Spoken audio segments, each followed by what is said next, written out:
যে বান্দা রবের থেকে পাওয়া অল্পতে খুশি থাকে, রব্বুল আলামিন হাসরের ময়দানে তার অল্প আমল দেখেও খুশি হয়ে যাবেন। যে বান্দা রবের উপর খুশি, ওই বান্দার উপর রবও খুশি। যে বান্দা রবকে যেমন ধারণা করে, রব্বুল আলামিন তার সাথে সেভাবেই ব্যবহার করে। সেজন্য রাসূল পাক সাল্লাল্লাহু আলাইহি ওয়াসাল্লামের দরবারে একজন সাহাবী এসে প্রশ্ন করলেন, ইয়া রাসূলুল্লাহ, হাসরের ময়দানে হিসাব বিচার কে করবেন? আমার রহমান করবে তো? আমার রহমান করবে? নবী বলে যে হ্যাঁ, আমার রহমানই তো করবে, রহমানই তো করবে। তখন উনি বলে, যদি রহমান আমার বিচার করে, হিসাব করে, আমার আর টেনশন নাই। আরো জোরে বলেন, যদি আহকামুল হাকিমিন হিসাব করে তাহলে আমার খবর আছে। যদি রহমান হিসাব নেই, আমার কোনো টেনশন নাই। জগৎ জিজ্ঞেস করে এটা আবার কেমন কথা? তখন তিনি উত্তর দেয়, আমার গুনাহ যত বিশাল হোক না কেন, বড় হোক না কেন, আমার রবের রহমত তো তার চাইতো বিশাল, তার চাইতো বিশাল। সুবহানাল্লাহ। সেজন্য মনে রাখবেন, এত চিন্তা করার দরকার নাই, জীবন আছে, চলতে থাকবে।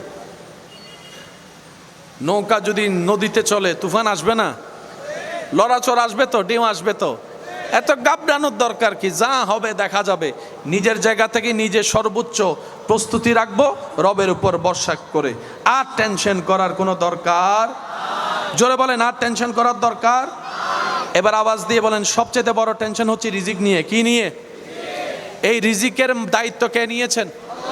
আমি এদিকের আওয়াজ শুনি না, সবাই মিলে বলেন, রিজিকের দায়িত্ব কে নিয়েছেন? আপনাকে আমাকে মায়ের পেটে খাওয়ালেন কে? দুনিয়াতে আসার পরে খাওয়ালেন কে? ছোট্টবেলা থেকে খাওয়ালেন কে? বাপ ছাড়া সন্তানদেরকে খাওয়াচ্ছেন কে? স্বামী ছাড়া স্ত্রীদেরকে খাওয়াচ্ছেন কে? অভিভাবক ছাড়া রাস্তায় পড়ে থাকা মানুষগুলোকে, বাচ্চাগুলোকে খাওয়াচ্ছে কে? পাখিকে খাওয়ায় কে? বাঘকে খাওয়ায় কে? হাতিকে খাওয়ায় কে? মাছকে খাওয়ায় কে? তিমি মাছকে খাওয়ায় কে? এবার সবার কথা বাদ দেন, যাদেরকে চোখে দেখা যায় এদের কথা বাদ দেন। জীবাণু যেটা চোখে দেখা যায় না, এই জীবাণুকে খাবার দেখে। যে জীবাণু চোখেও দেখা যায় না, তার পেট হলে কদ্দুর হবে? রব বলে যে সৃষ্টির রিজিকের দায়িত্ব আমি নিলাম। বান্দা, তোদের টেনশনের দরকার নাই। তোদের কাজ হচ্ছে আমার নবীর প্রেম অন্তরে রাখবি, আদব অন্তরে রাখবি, নেক আমলের সাথে আমি রবকে ভয় করে চলতে থাক। তুই চলতে থাক, তুই চলতে থাক। যখন আটকাই যাবি, শুধু একবার বলবি হাসবুনাল্লাহ। যখন দেখবি তোর আত্মীয় স্বজন চাপাচ্ছে, আমাকে বল হাসবুনাল্লাহ। যখন তোর অভাব সামনে আসবে, ওয়ামান ইয়াত্তাকিল্লাহ ইয়াজআল লাহু মাখরাজান ওয়া ইয়ারযুকুহু মিন হাইসু লা ইয়াহতাসিব লা ইয়াহতাসিব লা ইয়াহতাসিব। আমার নবীর প্রেম আদব অন্তরে রেখে ঈমানটা মজবুত করে আমি রবের উপর তাওয়াক্কুল কর, বন্ধ রাস্তাও আমি আল্লাহ তোর জন্য খুলে দিব, পাহাড়ের ভিতরও রাস্তা করে দিব। এমন একজন রব আমাদের আছে। আপনারা চুপ থাকবেন, যারা দাঁড়িয়ে আছেন তারা একটু আওয়াজ দিয়ে বলেন, এমন একজন রব আমাদের আছে। এবার আমার ভাইয়েরা বলেন, আছে? আছে। এবার সবাই মিলে বলেন, এমন একজন দয়াবান রব আমাদের আছে না নাই? উনি শুনে কি শুনে না? দেখে কি দেখে না? দিতে পারে কি পারে না? নিতে পারে কি পারে না? দিনকে রাত, রাতকে দিন বানাতে পারে কি পারে না? উনি হ বললে হয় কি হয় না? এমন একজন রব যাদের আছে, তাদের মূলত টেনশন করার কোনো দরকার নেই। এবার বুঝতে পেরেছেন ইব্রাহিম নবী আগুনের সামনেও কেন টেনশন করে নাই? হয় না, হয় না, হয় না। আমরা কাটা ফুটলে ও বারে ও মারে, আর ইউনুস নবী মাছের পেটের ভিতরে বসে বসে জিকির করতেছে। আপনি আমি সামান্য ডাক্তারে যদি বলা কোলেস্টেরল বাড়ি গিয়ে নহাইস, আর ওদিকে আইয়ুব আলাইহিস সালাম সারা শরীরে জন্য শীর্ণ অবস্থায়, মুখে হাসি। জগৎ বলে আইয়ুব নবী টেনশন লাগে না, সন্তান হারালেন, টেনশন লাগে না, ঘর হারালেন, টেনশন লাগে না, পাল হারালেন, টেনশন লাগে না, সম্পদ হারালেন, টেনশন লাগে না, শরীর হারালেন। আইয়ুব নবী বলে, হযরত আইয়ুব আলাইহিস সালাম বলে, যা হারাইছি সবগুলা যদি আমার হইতো তোই না আমার টেনশন, এগুলা তো একটাও আমার না, আমার রব দয়া করে ভিক্ষা দিয়েছেন। মালিক আল্লাহ আমাকে ব্যবহার করার অনুমতি দিয়েছেন, অনুমতি। মালিক বানাই নাই। সম্পদ আমার হলে আমি এনে টেনশন করতাম, সবকিছু তো আমার রবের, দেওয়া ওনার ইচ্ছা, নেওয়া ওনার ইচ্ছা, আমার কাজ খুশি মনে শুকরিয়া করা। দেখার জন্য চোখের দরকার আছে না নাই? সত্যি করে বলেন, চোখের মধ্যে পানি আছে না? এই চোখের মধ্যে যদি আপনার এই জায়গার পুতুলির মধ্যে যদি পানি না থাকতো, গ্লিসারিন না থাকতো, আপনার এটা স্মুথলি ভাবে বন্ধ হতো না, খুলতো না, ঠিক না? যদি এখন আপনি চোখের সেই মনির পাশে যদি একটু পরীক্ষা করে দেখেন, দেখবেন এটা পানির মতো লাগে কিন্তু পানি। আর এটা যদি তেলের মতো হইতো, ময়লা সবগুলো আটকাই থাকতো। সুবহানাল্লাহ বলে না? আর যদি সেটা পানির মতো হতো, পুকুরে ডুব দিলে দেখবেন অনেকক্ষণ গোসল করলে চোখ লাল হয়ে যায়, চোখ জ্বলে, ঠিক কিনা? বেশি পানি লাগলে চোখ টিকবে, তেল থাকলে চোখ টিকবে। আল্লাহ এমন কিছু আপনার চোখে দিয়েছেন, বারবার চোখের পলক পড়ে কিন্তু ব্যথা লাগে না। সুবহানাল্লাহ বলে না? সুবহানাল্লাহ, সুবহানাল্লাহ। নবীজি বলছেন সারা পৃথিবীতে যা আছে মানব দেহে তা আছে। মান আরাফা নাফসাহু ফাকাদ আরাফা রাব্বাহু। সারা পৃথিবী যা মানব দেহে তা, সৃষ্টিকে খুঁজো, স্রষ্টাকে খুঁজো সৃষ্টির মাধ্যমে। তো পৃথিবীতে যদি সাগর থাকে, মানব দেহে সাগর কোথায়? এবার বলেন, সাগরের পানি কি মিষ্টি না লবণ? চোখের পানি সুবহানাল্লাহ, আমি শুনি নাই। নবী বলে পৃথিবীতে যা আছে মানুষের দেহের মধ্যেও তা। পৃথিবীতে সাগর আছে না নাই? মানব দেহের সাগর হচ্ছে চোখে। সাগরের পানির শেষ, চোখেরও পানির শেষ। সাগরের পানি মিষ্টি না লবণ? চোখের পানি, চোখের পানি বলেন, বলেন, চোখের পানি, চোখের পানি। সত্যি করে একটা কথা বলবেন, পুকুরে গোসল করলে তো মাঝে মধ্যে চোখ খোলেন এক সেকেন্ডের জন্য, সাগরে কেউ ডুব দিয়ে চোখ খুলছে? চোখ শেষ। তো লবণ পানি তো চোখ থেকে বের হয়, কান্না করলে ঠোঁটে লাগলে কেমন জানি লবণ লবণ লাগে, কিন্তু সাগরের লবণ পানি চোখে সয় না কেন? রব বলে যে এটাই তো আমার কুদরত। লবণ লাগলে চোখ জ্বলে, কিন্তু তোর চোখের পানি লবণ, কিন্তু তোর চোখ জ্বলে না। হায় হায় হায় হায়। এবার আসেন, রাত্রেবেলা ঘুমানোর পরে সকালে ঘুম থেকে ওঠার পর যখন মুখ ধুইতে গেলে, দাঁত ব্রাশ করতে গেলে, মুখ ধুইতে গেলে চোখের কোনায় কিছু ময়লা দেখেননি? এইসব কথা বলে না। আর সিরিঙ্গা ভাষা কেতুর হ দেরি, চোখের কোনার মধ্যে কিছু ময়লা আছে কি নাই? এই ময়লা আসলো কোত্থেকে? আপনি যে সারাদিন রাস্তায় ঘাটে হাঁটলেন, দোকানে, এই বিভিন্ন দোলা যে আপনার চোখে ঢুকছে, চোখ তো নষ্ট হয়ে যাবে। আল্লাহ তাআলা রাতের বেলা আপনাকে সেই ডিজাইন করে দিয়েছেন, সকালে সব ময়লা এক জায়গায় নিয়ে এসেছেন। আপনাদের এলাকায় পুকুর আছে? আজকে একটা এখান থেকে যাওয়ার পর একটা কাজ করবেন, একটা, যদিও জিনিসটা উচিত নয় তারপরও বোঝার জন্য বলছি, একটা বোতল নিয়ে পুকুরের মাঝখানে মারবেন। কোন জায়গায়? সকালবেলা দেখবেন সেই বোতলটা, আমি শুনি নাই, আরো জোরে বলেন, আরো জোরে বলেন, কর্নারে চলে আসে। এবার বোতলের জিজ্ঞেস করেন, তোরে এখানে আনলো কে? বাবা, আপনারা কি আমার কথা বুঝতেছেন? আমার সময় শেষ কিন্তু, সেজন্য তাড়াতাড়ি করতেছি, একটু খেয়াল করেন। মাঝখানে বোতল ফেললেন, সকালে দেখবেন কর্নারে। এটা পৃথিবীর ধর্ম, যেদিকে মাটি থাকে, পানির লেয়ার থাকে কম, ওদিকে দৌড়ে। সেজন্য সাগরের মাঝখানে কোনো ময়লা, যত ময়লা দেখবেন ফারে ওই সি বিচ আরো না, মাথা আরো জোর হ না। এটা লন্ডন মিতি বোতল জিবে ফেলা ইবে আর সি বিচু তাই উঠি গি কিরোটা তুই এন্ডার থেকে হ্যাঁ কেন আলি হতে জিন্দি মানি হন্তা হিন্দি দূরি দি। চোখের অনেকগুলা কোনা আছে না নাই? আল্লাহ তাআলা আপনার সেই চোখের ময়লাগুলা গোড়া থেকে ঘুরে ঘুরে ময়লাটা চোখের কোনায় নিয়ে এসেছেন, সকাল বেলায় আপনার চোখকে আল্লাহ পরিষ্কার করে দিয়েছেন। আর একটু জোরে বলা যাবে? আর একটু মহাব্বতের আওয়াজে বলেন সুবহানাল্লাহ। এবার আসেন, আজকে ঘরে যাওয়ার পরে কোনো মানুষ যদি ঘুমায় থাকে, তাকে একটু ঘুমান্ত অবস্থায় ডিস্টার্ব না হমত একটা জিনিস দেখবেন, মানুষ যখন চোখ বন্ধ করে ঘুমায় তখন তার এই জায়গাটা এমনি তুলে ধরবেন, দেখবেন তো চকিবে গুড়ের যে যে দেখু চোখ গুড়তে কেনা তোলো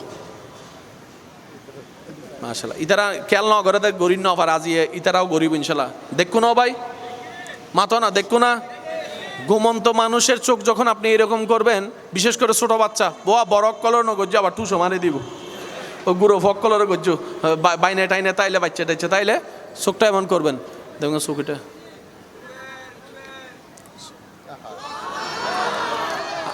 যারা রবের বান্দা, রবের নিয়ামতের শুকরিয়া আদায় করতে চান, প্রাণ মন খুলে বলেন সুবহানাল্লাহ। এমন ভাবে সুবহানাল্লাহ বলেন যেভাবে বললে আপনার নিজের শুনতে শান্তি লাগবে, সেই আওয়াজ একবার বলেন সুবহানাল্লাহ।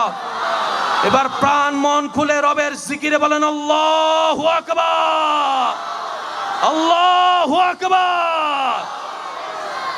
আপনি চোখ ঘুরাইতে চাইলে পারবেন না, কিন্তু ঘুমাই গেলে চোখটা ঘুরে ঘুরে ঘুরে ঘুরে। এবার চোখরে জিজ্ঞেস করলেন, চোখের কাজ তো দেখা, তুই ঘুরতেছস কেন? বলে যে সারা দিনের ময়লা সবগুলা আল্লাহ হুকুম দিয়েছেন আমার বান্দার যেন পরের দিন কষ্ট করতে না হয়, আমার বান্দা ঘুম থাকতে থাকতে চোখ সব ময়লা তুই কেতুর বানাই দে। সেজন্য কেতুর বাড়লে বুঝবেন চোখের ময়লাও বাড়ছে।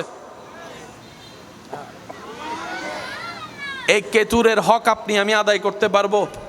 তাই তো আল্লাহ তাআলা বলে ফাবি আইয়ি আলাই রাব্বিকুমা তুকাজ্জিবান। আমি আল্লাহ তোরে দিয়েছি, তুই শুকরিয়া আদায় করতে পারবি না, গণনা করতেও পারবি না। তো নবী বলে আল্লাহ শুকরিয়া তোমার পছন্দ, বান্দা করলে তুমি খুশি হও, এত নিয়ামত দিছো, একটা একটা শুকরিয়া তো আমার উম্মত করতে পারবে না। এখন আমি তো চাই আমার উম্মত তোমার পরীক্ষায় পাশ করুক। আল্লাহ এমন একটা সহজ করে দাও যেন শুকরিয়া আদায় হয়ে যায় সব নিয়ামতের একসাথে। তখন নবী আমাদের জন্য যে সুযোগ করে দিয়েছেন সেটাই শব্দের নাম হচ্ছে আলহামদুলিল্লাহ। জোরে বলেন আলহামদুলিল্লাহ। আলহামদুলিল্লাহ মানে আপনারা জানেন, সবাই বলেন তো, সমস্ত, বলেন না, সমস্ত, সমস্তর ভিতর আর কিছু বাদ, চোখের দেখা বাদ নাই, হাতের ধরা বাদ নাই, হাঁটা বাদ নাই, কিডনি বাদ নাই, বলা বাদ নাই, স্ত্রী বাদ নাই, স্বামী বাদ নাই, সব নিয়ামত এক শব্দে আলহামদুলিল্লাহ। এটা আমরা পাইছি, আমরা আমরা আমরা সেজন্য উঠতে বসতে মন মতো হোক না হোক আমাদের জবানে আল্লাহর শুকরিয়ার একটা শব্দ থাকবে। আওয়াজ দিয়ে বলুন সেই শব্দটা কি? আর একটু জোরে বলেন সেই শব্দটা কি? আমাদের এত লাভ লোকসানের হিসাব করার দরকার, যা তকদিরে আছে তা হবে, যা গেছে তো গেছে, ভাবনা করে কি পরিবর্তন হবে? ভবিষ্যৎ নিয়ে হাজার ইন্স্যুরেন্স করেও কি কোনো লাভ হবে? মৃত্যু যদি চলে আসে কে ঠেকাবে? আপনি যদি কামানোর আগেই মরে যান, আপনার ছেলে মেয়ে উপবাস থাকবে, আপনি মনে করছেন না না না না, রবের বান্দার দায়িত্ব রব নিয়েছেন। সেজন্য স্বামী থাকলো স্বামী না থাকলো বউয়ের পেটে খাবার ঠিকই যায়। কেন? স্বামী আনা নাই, বান্দার আল্লাহ তো আছে। আল্লাহ হাইয়ুন, আল্লাহ কাইয়ুম, আল্লাহ হাইয়ুন, আল্লাহ কাইয়ুম, আল্লাহ জুল জালালে ওয়াল ইকরাম, আল্লাহ কাদের, আল্লাহ মালিক, আল্লাহ আজিজ, আল্লাহ রউফ, আল্লাহ রাহিম, আল্লাহ রহমান, আল্লাহ রাহিম, আল্লাহ করিম। রব বলে যে আমি সমস্ত সিফত আমার বান্দাদের জন্য প্রকাশ করে দিই। যার রব আমি আল্লাহ, সে যেন রিজিক নিয়ে খাবার নিয়ে টেনশন না করে। এ কথা মাথায় থাকবে ইনশাআল্লাহ। আপনার কাজ হচ্ছে আপনার যে দায়িত্ব সেটা পালন করা। আমাদের দায়িত্ব কি? দায়িত্ব পালন। বলেন না, আমাদের দায়িত্ব হচ্ছে দায়িত্ব পালন। আমাদের কাজ হচ্ছে কাজ করা। আমাদের কাজ হচ্ছে খেয়াল রাখা। সব কিছুর মূলে আসল দায়িত্ব কে পালন করেন? আওয়াজ দিয়ে বলেন কে? এবার আমি আপনাদেরকে বলি, একটু সহজে বললে বুঝতে পারবেন। আপনি আপনার ছেলে মেয়ের জন্য খাবার আনছেন, আপনার স্ত্রী রান্না করে দিছে, সন্তানের টেবিলে ভাত নিয়ে বসছে, আল্লাহ যদি ডুক গিলতে না দেয়, এখন বাপ হিসেবে কেমনে খাওয়াবেন? বুঝতে পারি নাই। আল্লাহ যদি এই জায়গাটা ব্লক করে দেয়, বাপ হিসেবে কি করবেন, মা হিসেবে কি করবেন? আচ্ছা, খায় জোর করে চিপে ধরে লাঠি একটা দিয়ে জুবাই ডুগাই ডুগাই খাওয়াইছেন, এখন পেটের ভাত হজমই হচ্ছে না, তখন কি করবেন? সেজন্য মনে রাখবেন, বাপ মা স্বামী ইনকাম যারা করে তারা উসিলা, দেয় আল্লাহ। আরো জোরে বলেন না। তা যারা কামায় তারাও কামায় অন্যদেরকে খাওয়ানোর জন্য। রিজিক আল্লাহ সেভাবে বরাদ্দ করে দিয়েছেন। মনে করেন একজনের ইনকামে 5 জন 10 জন চলে, ওই 10 জনের রিজিক আল্লাহ একজনের ভিতর দান করেছেন। আপনি যে কামাচ্ছেন ওই 10 জনের কারণে, আপনি পরিশ্রম করতে পারছেন ওই 10 জনের কারণে, আপনি ব্রেন খেলাতে পারছেন ওই 10 জনের কারণে। ওই 10 জন যদি না থাকে আপনার ইনকামও। আমি কি বুঝাতে পারছি কথা? কষ্ট হচ্ছে মনে আপনাদের? ফ্যামিলি মেম্বার কয়জন বলেন? এই 10 জনকে চালাতে মাসে লাগে 20,000 টাকা। কত? এক মাসে 3 জন মারা গেছে। কয়জন আছে? তো দেখবেন মা মারা যাওয়ার পরে টাকা সেভ হয় না, বাবা মারা যাওয়ার পরে টাকা সেভ হয় না, সন্তান মারা যাওয়ার পরে টাকা সেভ হয় না। তখন মুরব্বী বলে, যার রিজিক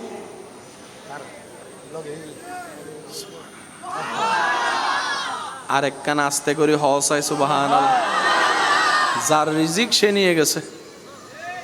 তা আমার 20,000 টাকা, রব বলে যে তোর 20,000 টাকা কামানোর মুরদ নাই, ক্ষমতা নাই, যোগ্যতা নাই। ওই 10 জনের উসিলায় আমি তোরে 20,000 কামানোর তৌফিক দিয়েছি।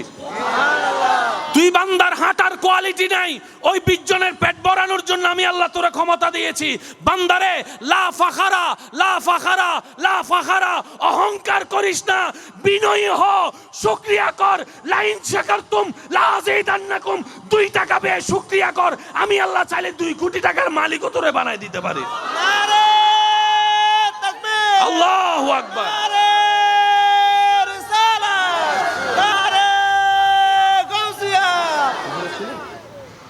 আল্লাহ তাআলা আমাদের সবাইকে একটু বুঝার তৌফিক দান করুন। আমার আলোচনা শেষ, আর দীর্ঘায়ু করব না। মূল কথাটা একটু বোঝার চেষ্টা করব আপনাদেরকে। অহংকার করা যাবে না, অহংকার করা যাবে, হিংসা করা যাবে। জীবনের প্রতিটা পরিস্থিতিতে আমরা শুধু হাসি মুখে একটা শব্দ বলবো, আওয়াজ দিয়ে বলুন, সেই শব্দটা কি? কারণ আমাদের চাওয়াতে কোনো কিছু পরিবর্তন হয় নাই, হবে। আমরা চাইলে কোনো কিছু পাবো। রব যার তকদিরে যেটা লিখে রেখেছেন সেটা যদি পৃথিবীর শেষ প্রান্তে থাকে, আপনি না চাইলেও না গেলেও রব চাইলে সেটা আপনার হাতের তালুতে একদিন না একদিন আসবেই আসবেই আসবে। এক গবেষণায় দেখা গিয়েছে, পৃথিবীতে যত মন্তব্যের মানুষ আছে, যত চিন্তাধারার মানুষ আছে, যত বিশ্বাসী মানুষ আছে, সমস্ত সাইকোলজিক্যাল চিন্তার ভিতরে সবচাইতে কম নেশা করে মুসলমান, সবচাইতে কম সুসাইড করে মুসলমান। এবার তারা গবেষণা করে দেখলো, উন্নত বিশ্বের ভিতরে যেখানে বড় বড় দালান আছে, ডলারের কোনো অভাব, কিন্তু তাদের সন্তান দেখা যায় নেশা করে বেশি। অন্যদিকে মুসলমানের গরিবরাও তেমন নেশা করে। তো নেশাটা করে 2টা অভ্যাসে, একটা হচ্ছে শখে আর একটা হচ্ছে দুঃখে। হয়তো কেউ শখ করে লেগে যায়, আর না হয় কেউ কষ্টের মধ্যে লেগে যায়। ওনারা গবেষণা করে দেখে, পৃথিবীর বুকে একমাত্র মুসলিম জাতি যাদের ব্রেনটা অনেকটাই রিল্যাক্স, মন অনেকটাই রিল্যাক্স, যাদের সাথে ধর্মের সাথে, আল্লাহর সাথে, নবীর সাথে সম্পর্ক আছে। কিভাবে? ওনারা গবেষণা করে দেখে মুসলমানরা সবচাইতে বেশি আলহামদুলিল্লাহ বলে, সেজন্য আল্লাহ তাআলা তাদের অন্তর এবং ব্রেনকে শান্ত করে রাখে। আজকে থেকে এই কথাটা মাথায় রাখার চেষ্টা করব, বলেন ইনশাআল্লাহ। আর একটু জোরে বলা যাবে? আমরা এত হিসাব জানি, আমরা এত হিসাব বুঝি, আমরা এত অঙ্ক জানি, আমরা শুধু এতটুক জানি। আলহামদুলিল্লাহ। এবার আমি যেভাবে বলছি যদি আপনাদের মন চায় একটু করে দেখবেন। ডান হাতটা তোলেন, এবার এখানে রাখেন, কলবের এখানে রাখছেন। এবার চোখটা বন্ধ করেন। এবার বলেন, আল্লাহ, আমি যা পেয়েছি তার যোগ্যতা আমার কাছে নাই, তুমি দয়া করে দান করেছ।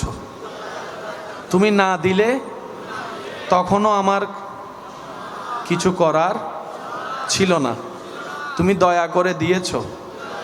আমি মন থেকে তোমার দরবারে শুকরিয়া করলাম। আলহামদুলিল্লাহ, আলহামদুলিল্লাহ, আলহামদুলিল্লাহ। এবার চোখটা খোলেন, সত্যি করে বলেন যার যার অন্তরে শান্তি লাগছে তারা একবার বলেন মারহাবা।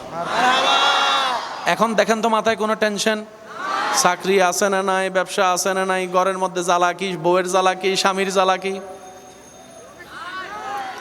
আরে ভাই, আসছি একা, যাবো একা। দুনিয়ার সামান্য এগুলো তো মাত্র অভিনয় মাত্র। কখনো সন্তান হিসাবে অভিনয়, কখনো স্বামী হিসেবে অভিনয়, কখনো বস হিসেবে অভিনয়, কখনো কর্মী হিসেবে অভিনয়, কখনো বা ড্রাইভারের চরিত্র অভিনয়, কখনো বা প্যাসেঞ্জারের চরিত্র অভিনয়। যাত্রা সবার এক, পোশাক সবার এক। সাদা পোশাকে আবৃত হয়ে কবর করে সবাইকে থাকতে হবে আলমে বরজকের মধ্যে, আখেরাতের পথে। কথা বলেন ঠিক কিনা? ওই অভিনয়ের সময় অল্প সময় মাত্র। এক বার্ধক্য বুড়া ছোট বয়স, এক বার্ধক্য ছোট বয়স, আর এক বার্ধক্য বুড়া বয়স। ছোট বয়সেও মানুষ লাগে, বুড়া বয়সেও মানুষ লাগে। এই মাঝখানে যৌবনের সময় হচ্ছে অল্প, দেখতে দেখতে চলে গেছে অনেক সময়। কখন জানি মৃত্যুর ফেরেশতা এসে বলবে চল, তোর সময় শেষ হয়েছে, তোর সময় শেষ হয়েছে। এই পৃথিবীর আলো তুই আগামী দিন সকালবেলা আর দেখতে পাবি না।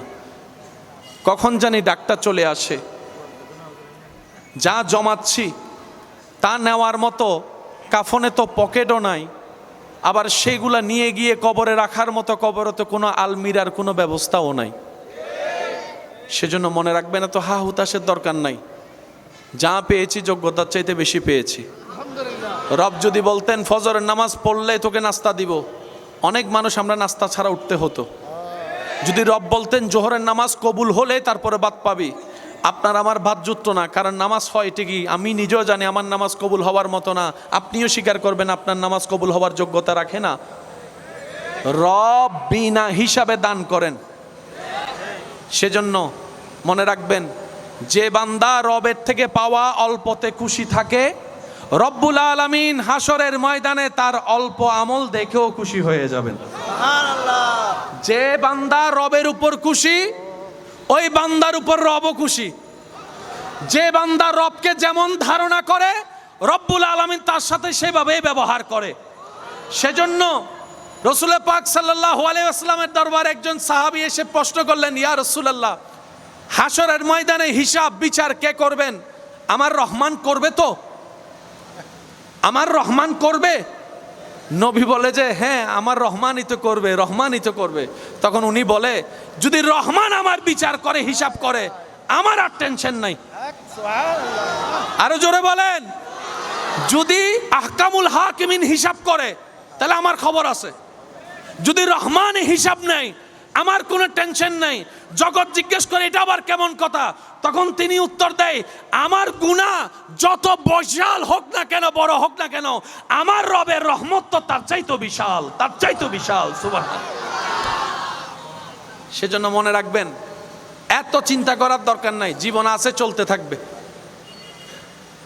নৌকা যদি নদীতে চলে, তুফান আসবে না? লড়াচড় আসবে তো, ডিম আসবে তো। এত ঘাবড়ানোর দরকার কি? যা হবে দেখা যাবে। নিজের জায়গা থেকে নিজে সর্বোচ্চ প্রস্তুতি রাখবো, রবের উপর ভরসা করে। আর টেনশন করার কোনো দরকার, জোরে বলেন, আর টেনশন করার দরকার। এবার আওয়াজ দিয়ে বলেন, সবচেয়ে বড় টেনশন হচ্ছে রিজিক নিয়ে। কি নিয়ে? এই রিজিকের দায়িত্ব কে নিয়েছেন? আমি এদিকের আওয়াজ শুনি নাই, সবাই মিলে বলেন, রিজিকের দায়িত্ব কে নিয়েছেন? আপনাকে আমাকে মায়ের পেটে খাওয়ালেন কে? দুনিয়াতে আসার পরে খাওয়ালেন কে? ছোট্টবেলা থেকে খাওয়ালেন কে?